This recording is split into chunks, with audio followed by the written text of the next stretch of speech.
Okay. Hey, everyone. Thank you. That was very actually odd because I couldn't hear Ashley and Sarah. So yeah, I just want to make sure people are hearing because I did not. Oh, thanks, Shannon. I could not hear. So I want to make sure. Yeah, Ashley's giving a thumbs up. That's fantastic. Yay, Carolyn, for letting us know. So welcome everyone. Welcome friends. So great to have you here. My name is Julie Cole. I'm the co-founder of Mabel's Labels. I'm a parenting blogger. I've got 6 kids. I feel like they were all stealing my Wi-Fi earlier, so I got them all off their things so that I could have all the power here tonight to talk with you all. I am also a very engaged community member and the #1 fan of the YWCA and the work that gets done there. And I was a judge for the awards as well, which was a completely amazing experience. So I'm super happy to and honored to be hosting the Empower Her Hour tonight here for Halton to talk about our winners in Halton and to have a more intimate conversation and to get to know them. And I really would encourage you all to go to the chat function, ask questions. I mean, it's kind of boring if I ask all the questions. We want to answer what your questions are. I mean, we have this amazing resource of these amazing women with us tonight. So let's ask them the questions. We have an inspiring evening ahead. But before we get started on that, I think it's important, the YWCA, everyone knows it's important that we recognize the land that the YWCA Hamilton rests on. And it's the traditional territory of the Haudenosaunee and the Anishinaabe. And the territory is covered in the Upper Canada Treaties within the lands protected by the Dish with One Spoon Wampum Agreement and is directly adjacent to the Haldimand Treaty Territory. With respect, the long-standing relationships with the local Indigenous communities, the Mississaugas of the Credit River, the First Nations, the 6 Nations of the Grand River, YWCA is committed, dedicated to advancing opportunities for learning and education based on the recommendations of the Truth and Reconciliation Commission's report. I'd also encourage you to recognize and acknowledge the land that you occupy this evening for this wonderful event. And remember, tomorrow night, Laura Babcock will be hosting the Hamilton Winners event, and she'll be doing the contest draw too. So tickets are still available, and they're $10 each, and you can purchase them over at WOD2021.com for a chance to win $1,000 cash, or to choose one of 3 of the best of Halton and Hamilton prizes valued at over $250. So here we go. Now, before we speak with our winners, I would like to introduce somebody who's very special. I often refer to her as #Queen or the Grand Matriarch of Hamilton and Halton. But her official title is the CEO of the YWCA in Hamilton, Denise Christopherson. Welcome, Denise.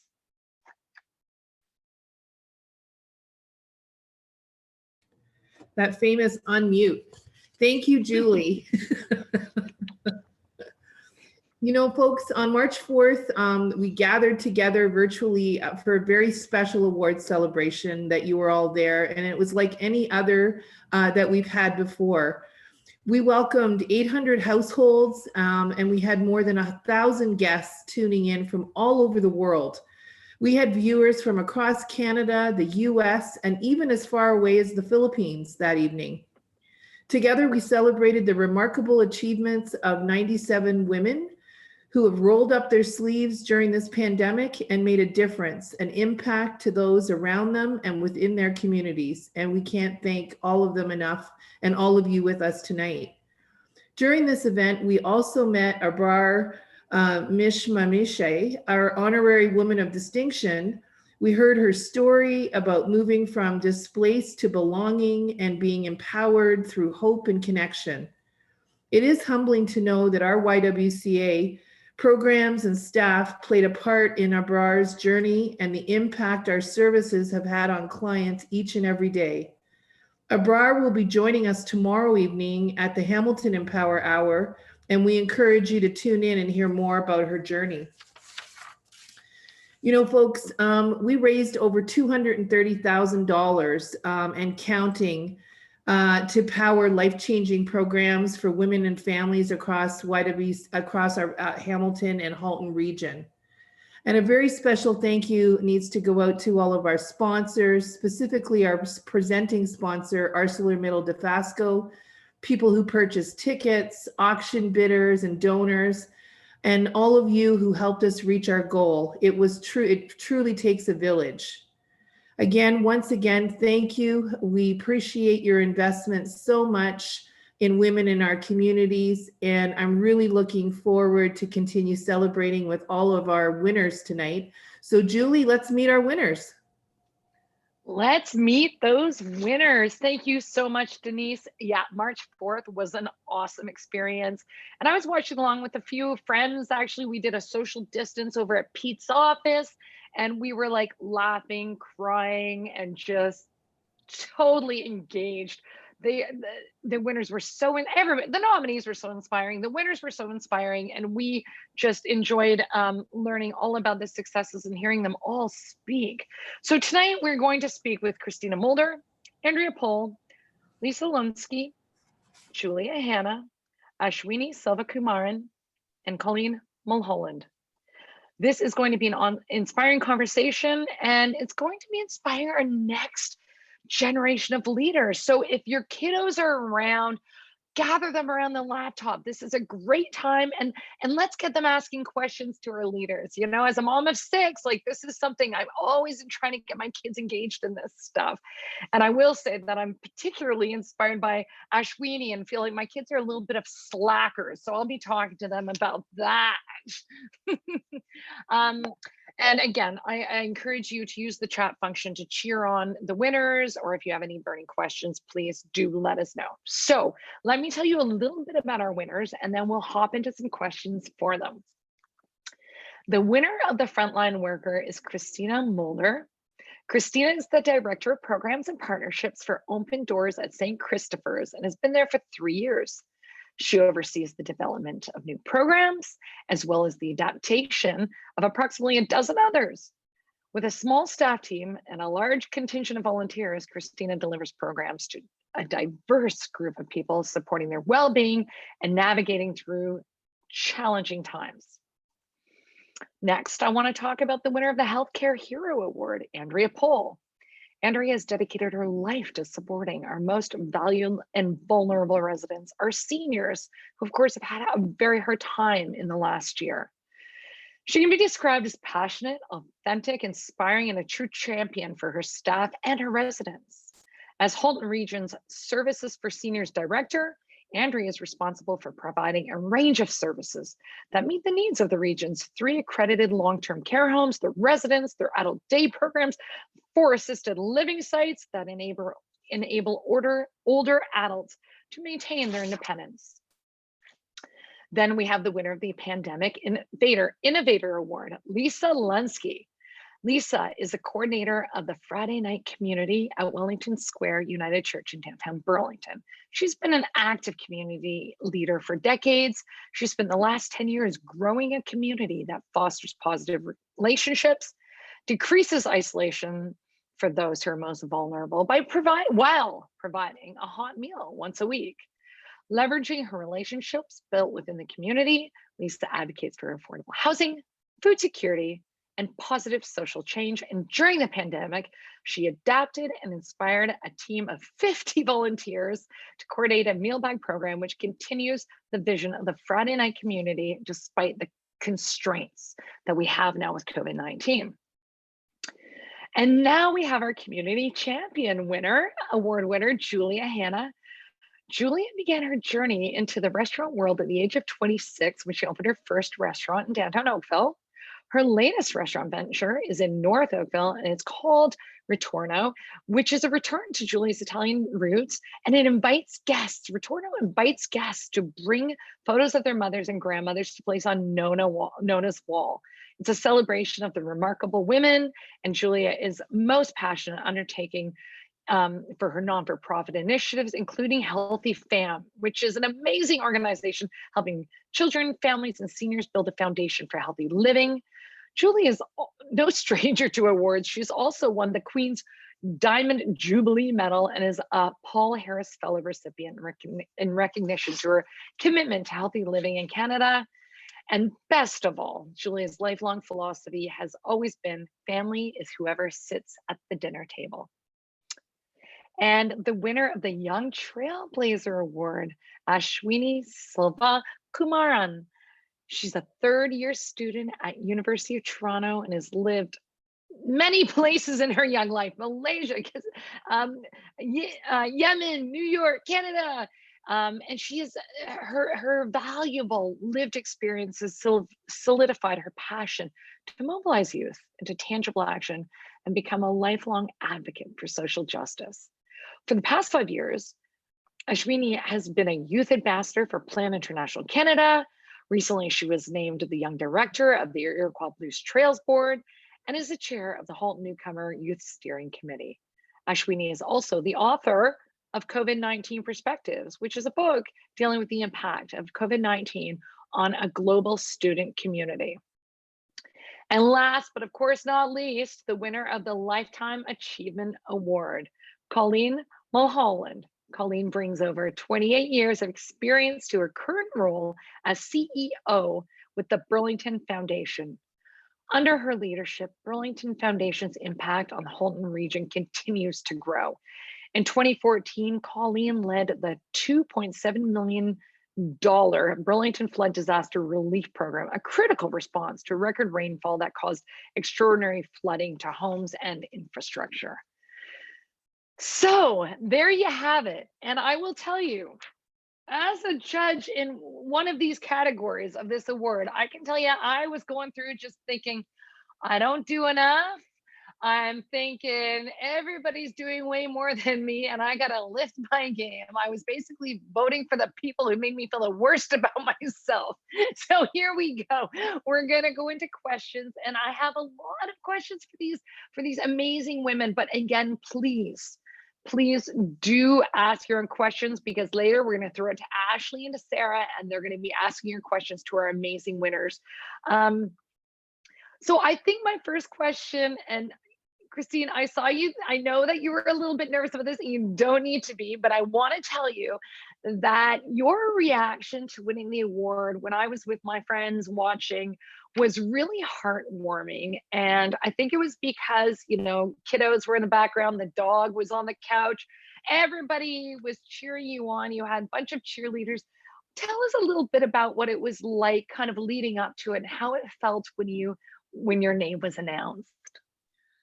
Sure. So this entire process has been so uplifting. It has really recharged me to go into 2021 far more confidently. I am an emotional person, so it did show and did everything not to lose it on camera and get my message across. But leading up to the Thursday night, I really was just so honored by the process. The fact that nominees can read what their nominators say about them, knowing that you are being held up by the people around you and your colleagues is just, I don't know how else to put it into words. It really just was a wonderful feeling.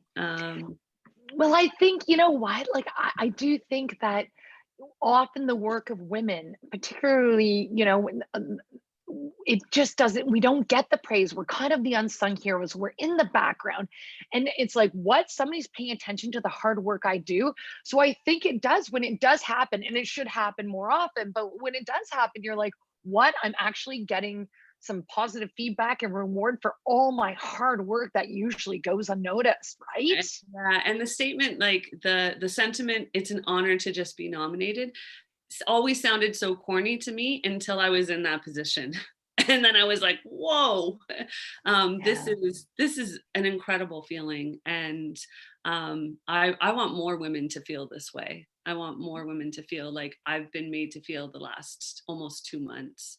So And it's also, I think, I think it's also, I'm not sure if anyone else wants to chime in here, but it's also very also very motivating. And I think in the year that we've had where, it's like, oh, it's all just been hard. And we're trying to keep our staffs motivated. We're trying to keep ourselves motivated to have something like an award like this. And like you say, I totally agree with the nomination, and to read what people say. I think that, that in itself is just that little lift that everyone needed to just keep going. Am I right?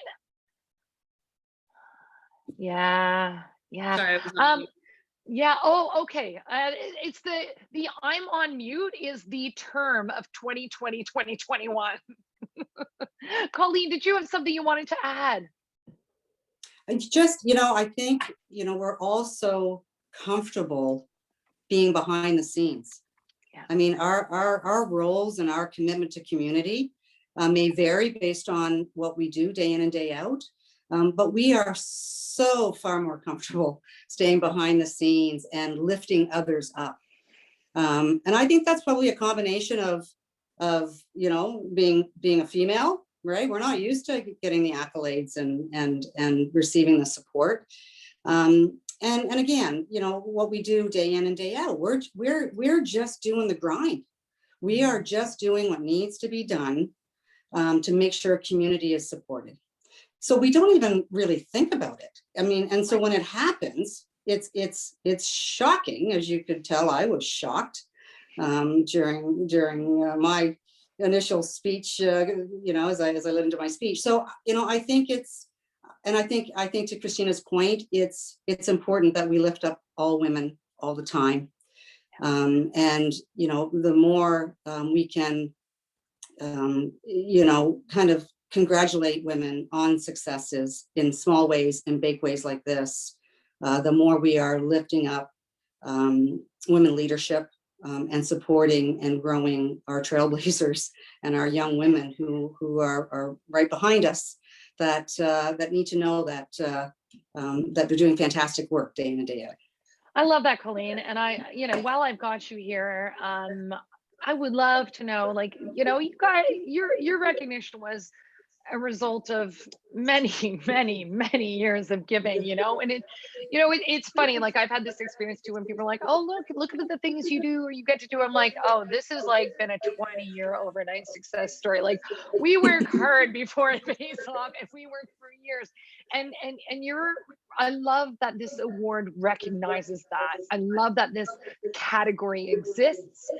And, because it is rewarding somebody who's been doing the slog for a long, long time. I mean, when it says over 28 years, I mean, Yeah. So what did this mean to you? Oh, I think it's, and it's probably been now, 30 plus years.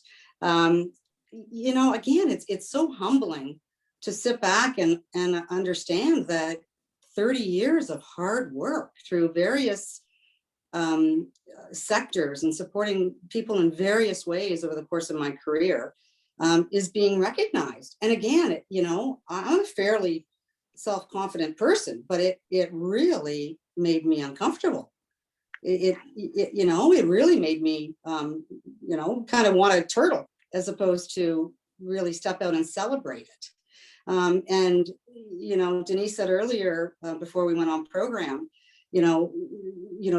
folks reaching out to us. I spent my entire Friday and the weekend responding to congratulations, and from community partners and donors and fund holders, and again, even that was a bit uncomfortable, responding and thanking them. So it truly is a recognition. I mean, I did say to my husband, maybe that means I can retire now, but I don't think that's possible, nor would I be comfortable retiring. But it is that recognition that what we do day in and day out, it doesn't matter whether it's 1 year, 5 years, 20 years, or 30 years. It matters. It matters, and just know that it matters. And shake off those bad days and keep on going. And you're recognized in small, medium, and big ways all the time. That's amazing. Yes. No, not yet to retire. Christina. I just wanted to say, please don't retire yet. I know. We need you. Please don't. You know what? If the time comes that you would like to retire, no time soon. I do really love your points though about how sometimes we have to sit in our uncomfortableness when we get recognition. And that is something that happens with women. I see it like, as I'm in PR and I'm kind of out there, and I see women so bad at self-promotion. And I'm just like, why when we get recognition, we have a hard time dealing with it. So we need to keep building each other up. And we also need to be able to own it, Colleen. You need to be like, you know what? I deserve this recognition. You know what? Thank you. And you're welcome for all the hard work I've done.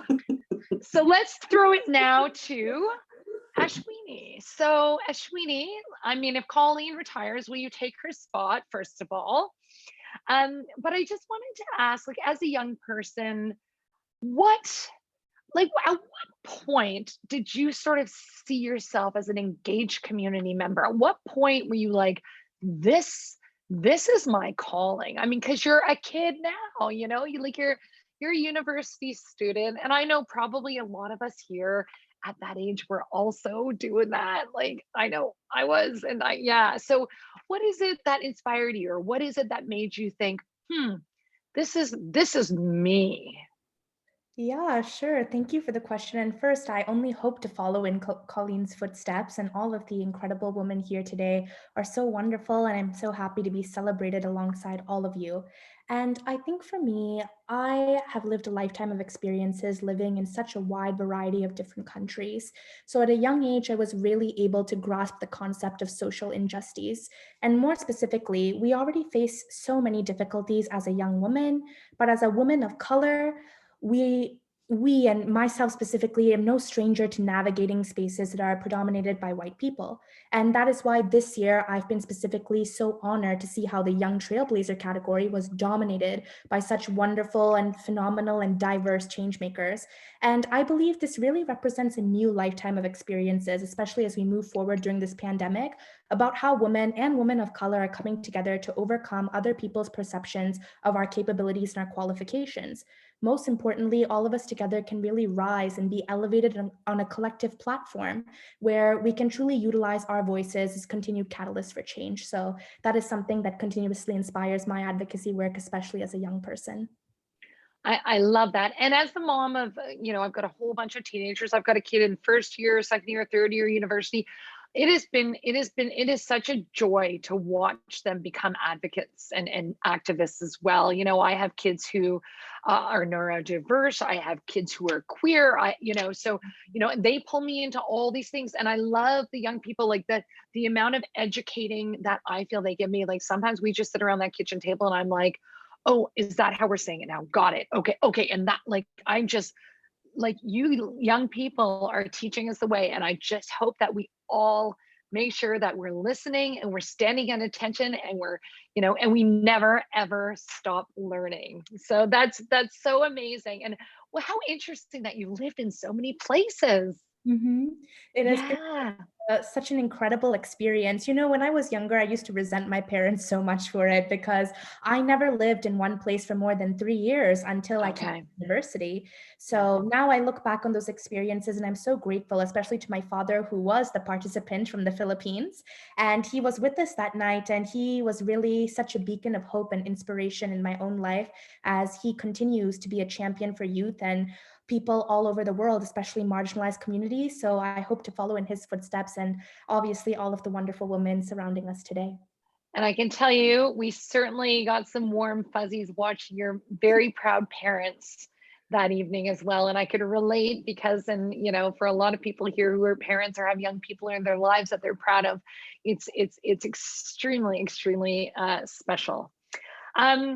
So I thought I might now go to Andrea, and I'm sure other people will want to chime in because I'm so interested in leadership and those who are leading people during this time can be so tricky. So lots of you have like teams of volunteers and teams of staff because you're women in leadership positions. How during particularly a pandemic when you know, a lot of folks are struggling with mental health. We're struggling with staying motivated. How have you kept your people inspired and motivated while also managing your own self-care? I think it is an interesting balance. I mean, I've always looked at my job as being I do my job so that you can do your job without worrying about things. So, you know, at the very beginning of COVID, when we were having issues with personal protective equipment and things like that, it was my job to make sure that staff didn't worry about that it was just there. You know, don't think about it. We'll absolutely deal with that. I think absolutely recognizing the mental health impacts on the frontline workers is huge. You know, very, very lucky that my employer is the region, who is very proactive and supportive of a variety of initiatives to allow frontline workers to decompress and debrief and bring in extra supports. It's certainly, managing this was a team effort. And I had a fabulous team, and we could rely on each other. When one of us started to crumble, you know, the other stood up and ran with it. And I think that's how you get through this type of environment. You have to have a team that empowers, that builds you up, that says, okay, it's not your day, I got this today. And, you know, we were absolutely able to do that. And back to what some people were mentioning before, just with this whole nomination process and the fact that it is very humbling. And when somebody says, yeah, you did it right, you know, it's really great to know that what you were able to do impacted somebody's lives to the point that they put it in writing, like, you know, and it really is just a fabulous experience. But balancing is important. And I'd like to say that, you know, now we're able to reflect a little more, we're able to balance. Certainly last year, it was a challenge. It was a challenge. Yeah. And it was that sort of sudden pivot as well. And, you know, I think, you know, to go to Lisa for a minute, I'm sure, Lisa, you can relate to having to manage keeping volunteers, keeping everybody motivated and inspired while also trying to stay, you know, mind your own self through this. Lisa, you did a incredible pivot with your program while also managing safety of your volunteers. Wow, like how long? I'm so fascinated with how organizations, you know, suddenly, you know, it's a year ago now, right? And we shut down and we did a quick pivot, right? Like, I know at Mabel's, like, we make labels, but then all of a sudden we're like, our camp season's gone. Like, it's gone. We're not selling camp labels. What do we do? So then we're like making PPE, we're making masks. We're like, okay, what are we gonna do? So, like, Lisa, I felt like you guys did a really, you know, you folks did a great pivot. And you had to also manage the safety. So can you speak to how that experience was and what challenges you may have faced and as a leader through that? Yeah, absolutely. Thank you. We were just remembering, actually talking about it today, that Friday the 13th in March was our last community meal that we had as Friday Night Community. And there was a lot of fear on that evening. We only had about 150 people come for the meal, which normally there would be 250. There was a lot of uncertainty. People were scared. There was a lot of unknown. We did some announcements. We let people know that if they wanted to give us their contact information, we would keep them in the loop as to how, you know, we could stay connected and be supporting one another. And it was amazing how many people provided their phone numbers, their email addresses, and there's a big confidentiality piece because they wanted to stay connected. Nobody knew what was going to be happening. What was most amazing, you know, it's actually a little bit of a blur, to be honest with you, to think about all that happened, but it was a really quick, what are we going to do? We need to feed people. We have the resources. There are people that are hungry. There are people that are part of our community, and everything was closing down and we knew we couldn't close down. So what was amazing is when you're well connected in with the community, the different food networks, different organizations, restaurants, companies, you know, neighbors, you just, you know, we put out the call to say, you know, this is what we're doing. It was amazing that, you know, when I think of women coming together, Obviously there was men that were a part of this too, but a lot of the organizations are actually run, and a big part of them have women on the lead roles, that how we all join together and work together. I think of Christina down in Open Doors. It was like a quick, what can we do? Okay, we can cook. You guys are giving out the food, a number of organizations that all work together, that continue to work together. And it's really the only way that we could pivot and do it. Like, we're providing, over 1,200 meal bags a week right now, deliveries. It just, the enormity of it is crazy. And, making phone calls to over 250 people to keep them supported and keep their mental health. So I think of, as women leaders, how we were able to work together and just support one another. And I think back to your other point about bringing people up. I think in the past, we've done a lot of silo organization, silo food network, silo outreach programs. And it's amazing how this pandemic has changed that and brought us together to say, okay, how can we support you? What do you need? How can you help us? So that was just the biggest silver lining to this pandemic. I think that is such a good point, and I've seen this everywhere: collaboration over competition. And this is what we're so good at. And I think maybe that's what, the silver lining, like you say, to this is that it has made us all work better together and more collaboratively. That's awesome. Thank you so much, Lisa. That was really powerful.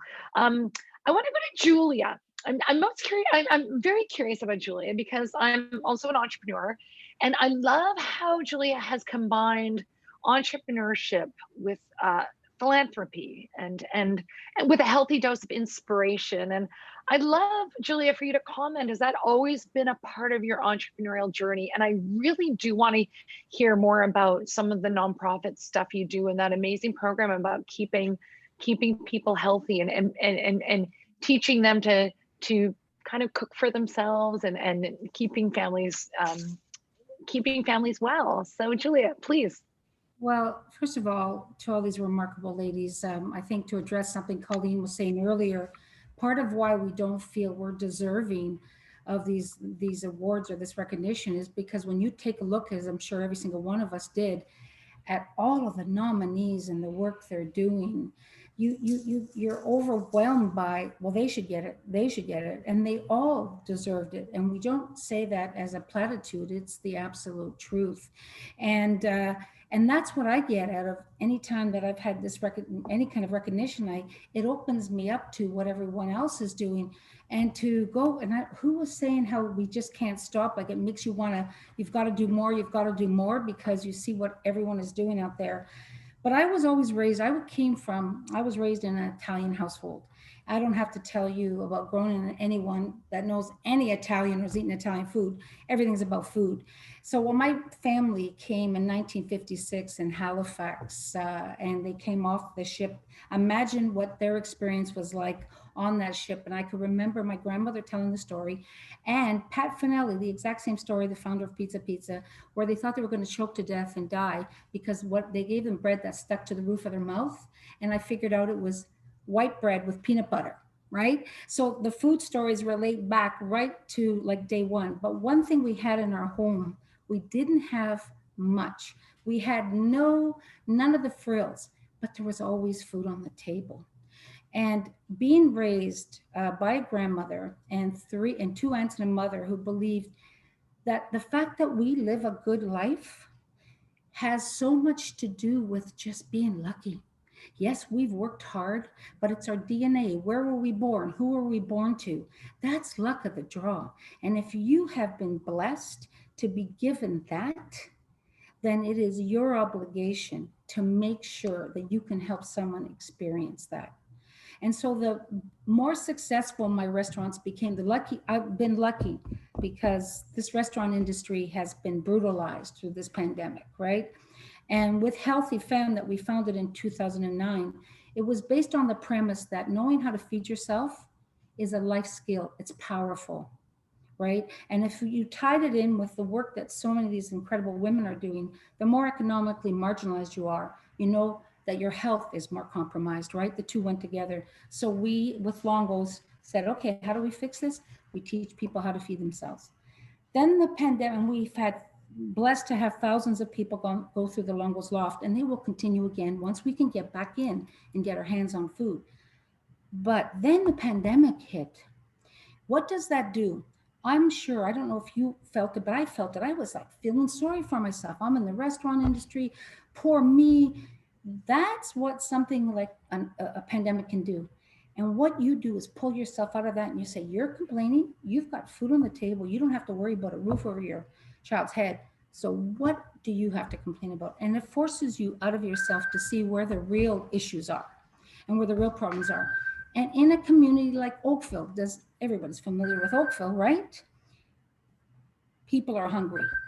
That doesn't rest with me and with the people that I work with. And right now it's my sons who cook with me through Returnal Gives. And people have been generously donating so that we can continue feeding people even after the pandemic is in the rearview mirror. Because that, as we all know, things are going to get a lot harder for those who have been struck economically for a long time to come, right? So for sure. And I love that it's part of your company culture. I love that it's part of your family culture. It's yeah, that's just amazing. I also wanted to talk on, and I'll let whoever wants to speak to it, but I'm a big fan of mentorship. And you know, we are doing these things. How are we raising our next generation of givers, of philanthropic thinkers, of women leaders? What are we all doing to ensure that that happens? Does anybody wish to comment on that? And then I think after that gets chatted about, we'll probably throw it to Ashley and Sarah to see what questions our awesome viewers have had this evening. Now I'm just trying to see if anybody's unmuted or has anything they want to say around, because I know I have like formal mentor relationships through various organizations. I think I see Colleen is unmuted. Maybe Colleen can speak to that. I'm sure you've had many people you've mentored over your 28 years. Well, sure. And I want to springboard off of what Julia just said. And, you know, we're all working in organizations that frankly are supported, and we rely on the graciousness of our donors and in our case, our fund holders. We wouldn't be here serving the publics that we do if we didn't have donors and givers. And, you know, when this pandemic hit, I remember it so clearly. Sometimes it's a blur, sometimes it's very clear. But I immediately reached out to a number of our fund holders and our donors, many of them women-led. And we amassed about $453,000 within, you know, a month, less than a month, I think it was, of our own pandemic funding. And so, you know, those individuals, they're really the unsung heroes in my world, because they are behind the scenes. They work with me day in and day out. Many of them don't want to be recognized. Many of them, you know, they've given over the course of this pandemic, and of course beyond, because they are endowment fund holders with us.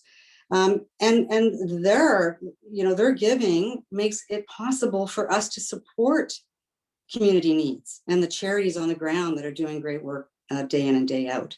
From a family legacy perspective, certainly in my role, we work with families day in and day out, right? So it's really about encouraging not just, you know, the mothers and the fathers and the grandparents, but involving their children in philanthropic giving and understanding the needs in the community. Because you know, I don't have to tell this group, but it's surprising how many individuals do not understand the needs in our community. Oakville and Burlington, you know, is seen as extremely well off. So how could we possibly have homeless children living on rooftops? How could we possibly have folks without food and hygiene and self-care products? That's just impossible. It's Burlington and Oakville. So that education on an ongoing basis is critical. And when we do that, they mobilize. So, you know, it's this continuum that needs to happen, and involving their children and their grandchildren so that they understand. I mean, that's one of the major concerns around giving and legacy. right? How do we engage the next generation? Because the civic givers and the boomers, you know, are moving on. So how do we make sure we're encouraging that next, you know, family level of giving? Love it. Yeah, that torch has to get passed along, doesn't it? Doesn't it? Okay, why don't we go to, thank you so much for that, Colleen. Why don't we go over through it to Ashley and Sarah and see if there's any sort of questions out there from our viewers. Folks, so let's do this. We have a few questions. Some are quirky and personal. So first one is Halton Women of Distinction. What is your hype song? What song gives you energy, excitement, and inspiration to do the work? I can begin with answering this question. So I actually sang part of this song in my acceptance speech. But my song is Rise Up by Andrea, and that is because she is such a champion for BIPOC women and youth all across the world. And her words really spark resiliency and hope in the hearts of others, which amongst this pandemic are the two lessons I've learned the most. So listening to that song always brings me such inspiration and joy and makes me motivated in my advocacy work. I would be down for having you sing that for us right now. I'll sing a little bit if everyone. Okay. Okay.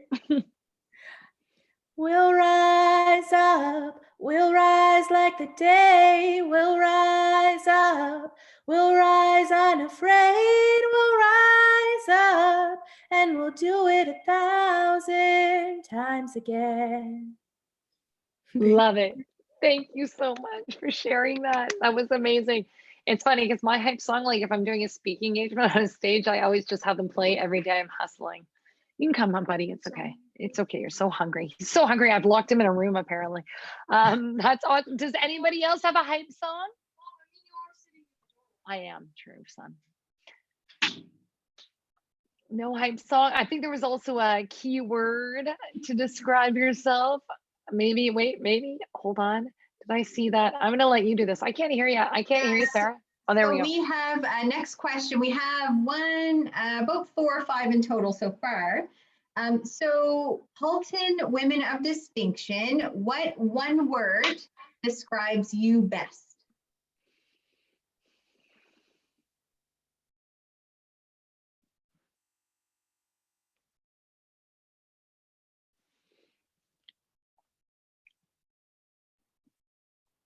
All right. Who's going? All right, you go. I'm passionate about people, passionate about what I do. I would probably say dreamer. Many of my best friends, my board mentor and one of my professors are on the call here tonight, and they can definitely attest to that. I have big dreams, but a lot of hard work taken to get there. It's hard to choose just one, but I'd have to say persistent. Yeah, you know, it's going to come across as a negative, but it's really meant as a positive. Stubborn. Yeah. I use persistent as a bit of a euphemism for that. Good. Thank you, Christina. I think if for me, I mean, I was running through a whole bunch and I could probably name 3 or 4, but I guess what I want people to see me as is supportive.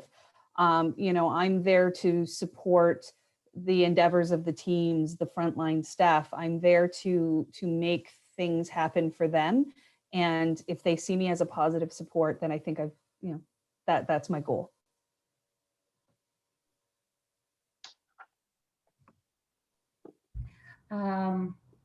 Well, you know, I'm just running through my head now all the words that my family would use to describe me. I think, Colleen, you took mine, stubborn. I've been called a mother many times. I'm taking that in a flattering way. What that I think is just is to want everyone to feel better, right? So, but stubborn and tenaciousness are necessary, and women are sometimes afraid to be that, right? Because it comes off as sometimes it's interpreted in a way that it intimidates. It has intimidated me in the past. But stubborn and tenacious means you're a dreamer. A dreamer is stubborn and tenacious. So I know I'm going to be okay in this world, Ashwani. I know my kids are going to be okay because you're in it. So thank you, darling. Wow, that's awesome. And you know what? I just don't know. You're a braver woman than I, because I don't think I would ask my family to give me a word that describes me. Okay, and I think that was everyone. Denise, do you want to add a word for yourself? I would say fierce. I think being a leader in a women's organization, I've had to be fierce and unapologetic in terms of making demands for women. For too long, women have been treated like projects, and we hold up half the sky. And I think that what we're seeing during this pandemic, the need for the she recovery, there's going to be so much work that needs to be done for women and women identified folks in our community. We've got a lot of work to do, but what ensures and inspires me is that when I think of all the work all of you are doing, you're going to help build our communities to help them be more resilient. So thank you. That was actually a great segue to our next question. I swear this wasn't planned, but we have another question come through. So what can we do to lift women up as we look to rebuild and focus on a she recovery? So on a feminist economic recovery. So what can we do to lift women up as we look to rebuild?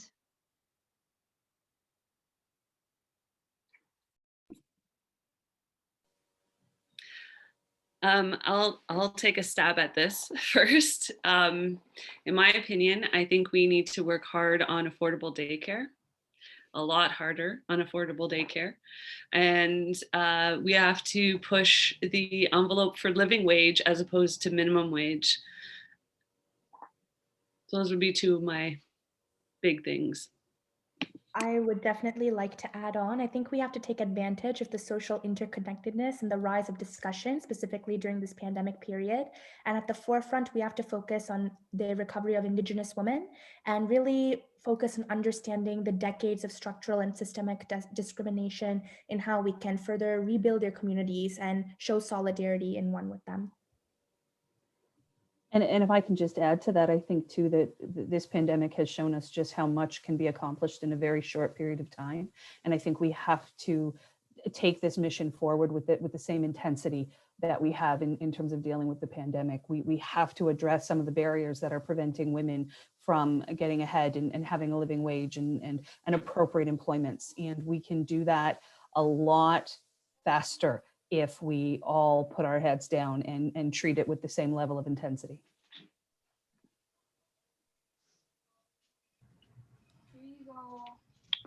Thank you. I think that we have to recognize that when this pandemic happened, very quickly we realized that the ones being affected the worst were women and women of color, Indigenous women.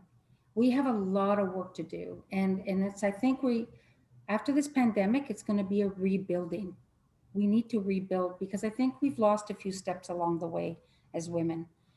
And I think one of the ways that we can do that is to literally embrace each other, because I don't know anyone that's harder on themselves than women.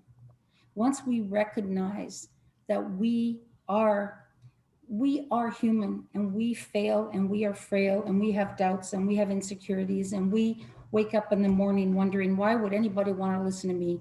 And why am I even bothering? If we recognize that all women feel that and we can put our arms around them and we can show them that what we experience, and don't be afraid to show your fears and your weakness. I think that's how we rebuild.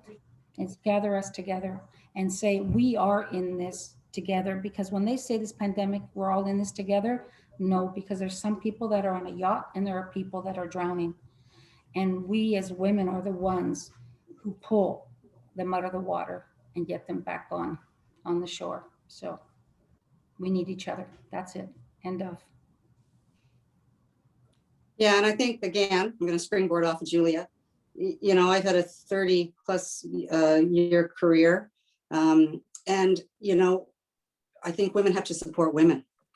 And, you know, I spent many years when women were not supporting women, highly competitive landscape. And we were not each other's best friends at lifting each other up. And that has got to change. I think it is changing. And it has to change. So Sheena, we're relying on you. Keep doing all the great work that you're doing. But that's my reality. It might not be yours, but that's been my reality over the course of my career. You know, and I think the old saying, you know, make sure that if a woman's crown is crooked, that you tell her before anybody else recognizes it and sees it. Have your colleagues back and collaborate and work together. We can do anything. We're unstoppable if we work together.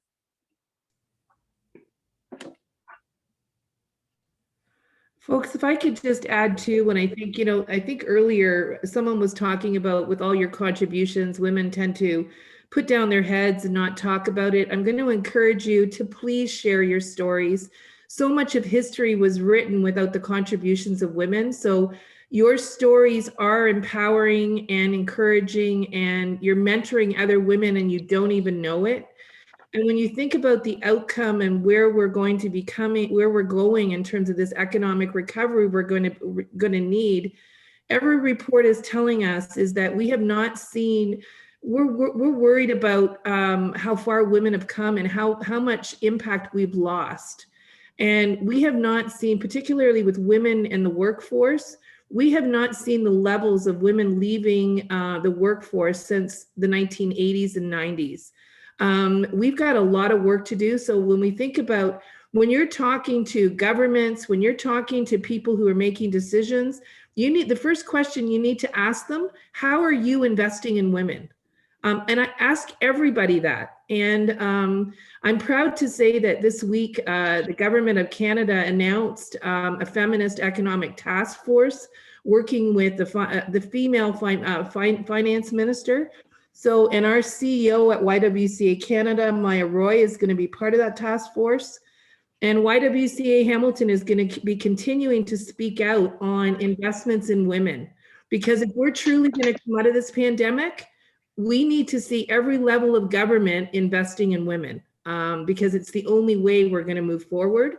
And again, I know all of you are going to continue those conversations. So thank you. I encourage you to do that. Denise and her classic mic drop. Love it. Thank you for that. And thank you all for being here. The time flew way too fast. I could speak with you all night. What a great hour. And thank you everyone who tuned in. I saw a lot of friends' names pop up for the Halton 2021 Women of Distinction Empower Her hour this evening. Don't forget, you want to check out that Hamilton one tomorrow night too, right? This was a great opportunity. I'm so glad that the YW organized this, because I was on such a high after the awards night. It was like I wanted to learn more about these people. I wanted to keep the conversations going. So I'm so glad that you provided us this opportunity. And don't forget, it's not too late to get your tickets at WOD2021.com. And again, from my home to yours, thank you for joining us, and please stay safe.